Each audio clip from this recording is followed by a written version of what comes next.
Executives with Uber are facing a new lawsuit over their alleged failures when dealing with sexual abuse. The board of the company is accused of ignoring warnings about driver abuse and also unfair treatment of disabled passengers. The company has faced more than 3,500 lawsuits over alleged misconduct. Uber says, though, they have done nothing wrong. Joining us this morning, our chief legal analyst, Khalif Rhodes. Khalif, good morning. So here, as we look at this lawsuit, what are shareholders accusing really the board here of doing wrong in this case? Absolutely. They are accusing the board of lacking in not doing their fiduciary responsibilities. As a board, it is your goal to ensure that you are a keeper, a good steward of the funds of the corporation, and ensure that you don't subject the company to some unlikely and unneeded, unnecessary lawsuits. They allege that there have been 3,500 plus lawsuits that have been brought against Uber. They said that there were 2 lawsuits brought by the federal government that allege the very thing that the board is saying that's not even happening. So when the last thing I'll say is they allege that the board, while not as bad as the previous leadership, is skimping, their words, not mine, on the rules that they should do in terms of compliance and necessary things, and to avoid these types of lawsuits that are now subjecting, as the shareholders say, to loss of revenue.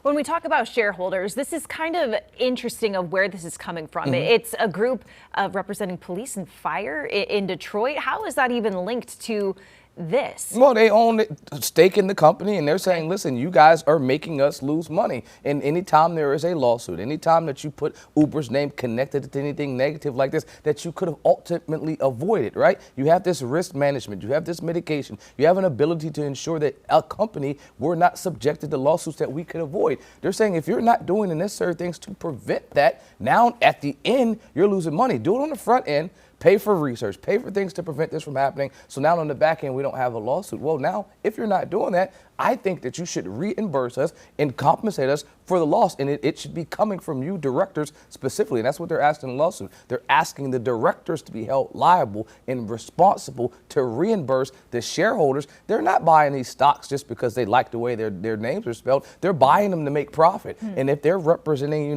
pension funds, they're hoping that the people they represent on the other side are going to be profitable. That's why they're purchasing the shares, to ensure that their clients can make money on the end, not lose money.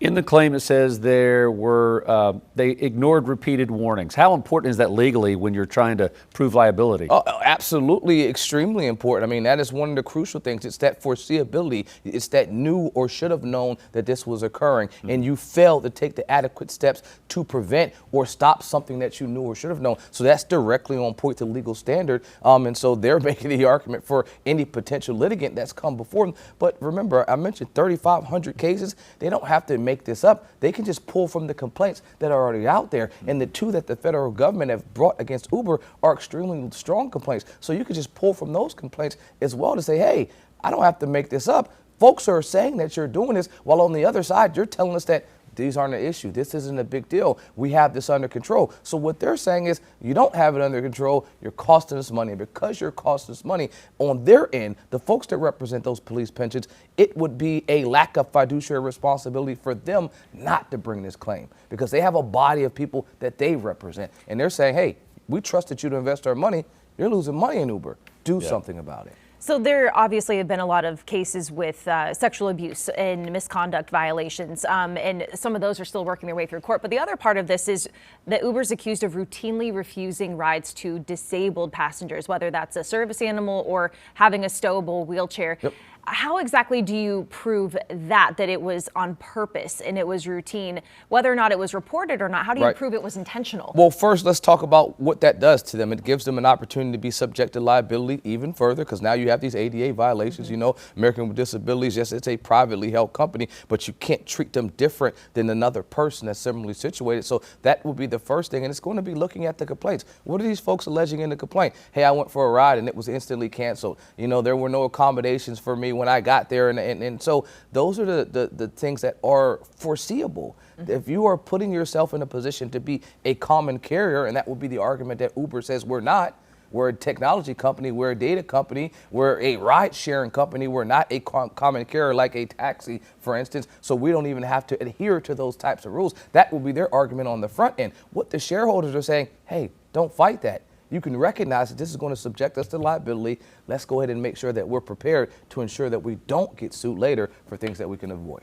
Khalif, quickly, do you see this reshaping how other companies have to deal with accountability, compliance issues, safety failures? A lot of the things that they have in this complaint, as a board member, served on a number of boards, you recognize that this is your responsibility. I see it reshaping a number of things, specifically the structure of this board. I think some folks will not be sitting there after this lawsuit so that this can be settled out of court. And a part of that settlement will be, we'll remove some folks that are not doing what you want to have done. All right, Khalif, thank you.